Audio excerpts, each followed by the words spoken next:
महाराष्ट्राचे मुख्यमंत्री देवेंद्र फडणवीस यांनी श्री विग्रह मूर्ती स्थापना समारोह यांनी अत्यंत प्रभावी भाषण केलेले आहे आणि खूप महत्त्वाचे त्यांनी आपले मुद्दे मांडले आहेत।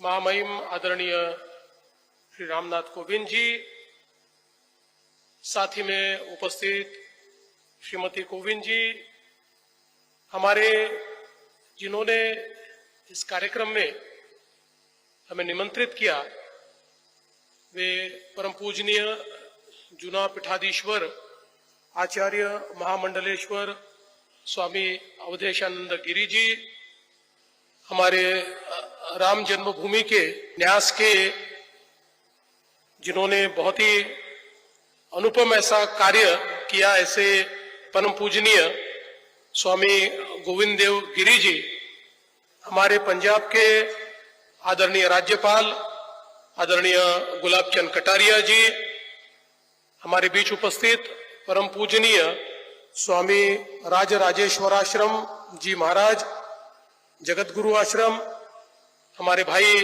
उप मुख्यमंत्री राजेंद्र शुक्ल जी, परम पूजनीय महामंडलेश्वर स्वामी अखिलेश्वरानंद गिरी जी, परम पूजनीय स्वामी हरिचेतनानंद जी, परम पूजनीय महामंडलेश्वर स्वामी ललितानंद गिरी जी, परम पूजनीय श्री महंत देवानंद सरस्वती जी, श्री विनय रोहेला जी, प्रदीप बत्रा जी, मंचासीन सभी महानुभाव, यहाँ पर उपस्थित सभी परम श्रद्धेय संतगण और उपस्थित सभी बहनों और भाइयों, आज ये मेरे लिए भी बहुत हर्ष की बात है कि मैं पूज्यपाद गुरुदेव श्री स्वामी सत्यमित्रानंद गिरी जी महाराज के समाधि मंदिर में मूर्ति स्थापना के इस समारोह में उपस्थित हूं और उनको नमन कर सकता हूं। ये मेरे लिए एक बहुत ही महत्वपूर्ण इस प्रकार का क्षण है। अभी हम सभी को यहाँ पर गोविंद देव गिरी जी ने स्वामी जी के बारे में बताया, किस प्रकार का उनका जीवन रहा है। एक सामान्य घर में पैदा होने के बाद सामान्य से असामान्य तक इस प्रकार की उनकी यात्रा एक बहुत ही अद्भुत यात्रा रही है और अपने जीवन में उन्होंने केवल अध्यात्म की बात नहीं कही, तो साथ साथ राष्ट्र निर्माण के लिए जो चीजें आवश्यक है उन सभी चीजों का प्रचार प्रसार भी किया और साथ साथ अपने कर्मों में भी उन सभी चीजों को सम्मिलित किया। जैसा अभी हमको बताया गया कि भारत माता का मंदिर तैयार करके और एक प्रकार से हमारी जो ये सनातन संस्कृति है, इस संस्कृति के प्रतीक के रूप में जहां एक और भारत माता को स्थापित किया गया, वहीं सनातन के विचारों से जितने अलग अलग विचार आज पूरे विश्व में जिसकी गूंज हमें दिखाई पड़ती है, सुनाई पड़ती है, ऐसे सभी विचारों को एक साथ लाने का कार्य भी पूज्य गुरुदेव जी ने किया, जिसका उल्लेख यहां समन्वय के रूप में हुआ। और मैं ऐसा मानता हूं कि विचारक तो कई होते हैं, लेकिन संत वही होते हैं जो जोड़ने का काम करते हैं। संत कभी तोड़ने का काम नहीं करते। और पूज्य गुरुदेव एक ऐसे संत थे जिन्होंने समाज को जोड़कर एक साथ लाने का कार्य किया।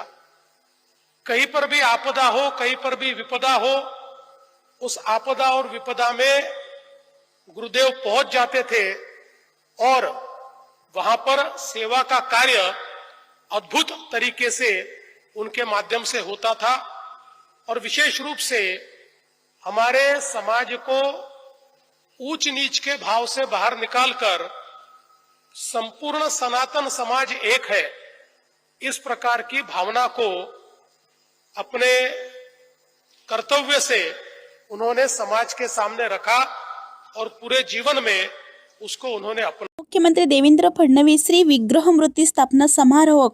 मुख्यमंत्री देवेंद्र फडणवीस यांनी अत्यंत प्रभावी आध्यात्मिक भाषण केले आहे. मी तुम्हाला या व्हिडिओमध्ये 5 महत्त्वाचे वाक्य सांगणार आहेत आणि आपल्या लाडक्या मुख्यमंत्री यांनी केलेल्या भाषणाचा उल्लेख मी तुम्हाला या व्हिडिओमध्ये करून दाखवणार आहे. तरी आपण या व्हिडिओमध्ये शेवटपर्यंत राहावं. हरिद्वारांचे महत्त्व त्यांनी सांगितलेले आहे. नंबर 1 म्हणजे हरिद्वारांचे महत्त्व त्यांनी सांगितलेले आहे. भाषणाची सुरुवात करताना त्यांनी हरिद्वारांचे पवित्रचा उल्लेख केला आहे. हे ठिकाण अध्यात्माचे केंद्र असे आहे आणि अशा ठिकाणी मूर्ती स्थापना होणे हे भाग्याचे लक्षण असल्याचेच त्यांनी सांगितले आहे. भारत सध्या आपल्या सांस्कृतिक मुळाकडे परत आहे आणि त्यांनी अधोरेखित केले. केवळ दगड नाही तर चैतन्य मूर्ती ही केवळ भाषा नसून तर श्रद्धेची प्रतीक आहे. अधिवत प्राण प्रतिष्ठा केल्यामुळे त्यात अशा प्रकारे सकारात्मक ऊर्जा निर्माण होते, यावर त्यांनी भर दिला. लोकांसाठी प्रेरणास्थान ही मूर्ती येणाऱ्या पिढ्यांना आपली परंपरा आणि धर्म जपण्याची प्रेरणा देईल. धर्मांची व्याख्या आणि लोकसेवा. धर्म म्हणजे केवळ कर्मकांड नाही. फडणवीस यांनी स्पष्ट केले की खऱ्या धर्माचे अर्थ कर्तव्य आहे. समाजाची सेवा करणे हाच सर्वात मोठा धर्म आहे. लोक कल्याण संतांच्या आशीर्वादानेच आपल्याला जनकल्याणाची कामे करण्याची शक्ती मिळते, असे त्यांनी नमूद केले. एक भारत श्रेष्ठ भारत संकल्पना. उत्तर आणि दक्षिण सागर महाराष्ट्रातील नेत्यांनी हरिद्वार उत्तर भारतमध्ये येऊन असा सोहळा करणे हे भारताच्या अखंडतेचे प्रतीक आहे. सांस्कृतिक एकता. राजकीय सीमा असल्या तरी सांस्कृतिक आणि आध्यात्मिक दृष्टीने भारत एकच आहे, हा संदेश त्यांनी दिला. संतांचे मार्गदर्शन आणि आशीर्वाद. 5वा वाक्य म्हणजे संतांचे मार्गदर्शन आणि आशीर्वाद. साधू संतांची भूमिका. संतांनी दाखवलेल्या मार्गावर चालल्यामुळे समाजाची प्रगती होते. या सोहळ्याला उपस्थित असलेल्या संत प्राप्ती त्यांनी आदर व्यक्त केला. व्यक्तित्व श्रद्धा. त्यांनी स्वतःची आध्यात्मिक बाजू मांडताना सांगितले की अशा कार्यक्रमातून त्यांना नवीन ऊर्जा आणि कामाची उमेद मिळते. शक्ती आणि भक्तींचा संगम. फडणवीस यांनी स्पष्ट केले की जेव्हा संस्थेला भक्तीचे जोड मिळते तेव्हा राज्याचा आणि राष्ट्राचा विकास हा कल्याणकारी होतो. केवळ रस्ते किंवा इमारती बांधणे म्हणजे विकास नाही, तर लोकांच्या मनात आपल्या संस्कृतीबद्दल आदर निर्माण होणे हा खरा विकास आहे. जो समाज आपला इतिहास आणि आपले दैवत विसरतो तोच आधीची प्रगती करू शकत नाही. श्री विग्रह मूर्ती स्थापना हे केवळ एक धार्मिक कार्य नसून ते आपल्या आत्मसन्मानाचे प्रतीक आहे. आपण कोण आहोत आणि आपला वारसा किती महान आहे याची आठवण हा सोहळा करून देत आहे. इस सभ्यता को संवारा, इस सभ्यता को समाज के सामने, आने वाली पीढ़ियों के सामने सरलता के साथ रखा. अपने कर्मों के माध्यम से, अपने आचरण के माध्यम से इसको अगली पीढ़ियों तक पहुंचाने का कार्य किया. और मैं ऐसा मानता हूं कि गुरुदेव उन्हीं में से एक थे. एक प्रकार से सनातन संस्कृति और दुनिया की सबसे पुरानी सभ्यता के वाहक के रूप में, उसके प्रचारक के रूप में गुरुदेव ने कार्य किया. और मैं ऐसा मानता हूं कि इसी के चलते आज ये जो कार्यक्रम हो रहा है, ये कार्यक्रम उन्हीं कार्यों को आगे बढ़ाने के लिए एक प्रकार से किया जा रहा है. और विशेष रूप से हमारे परम पूजनीय स्वामी अवधेशानंद गिरी जी महाराज, जो पूरे भारत में विचरण करते हैं और अपने स्वाध्याय के माध्यम से एक बहुत बड़ा परिवार उन्होंने जोड़ा है, जो परिवार हमारी इसी सनातन संस्कृति को, सनातन विचार को आगे ले जाने का काम करता है.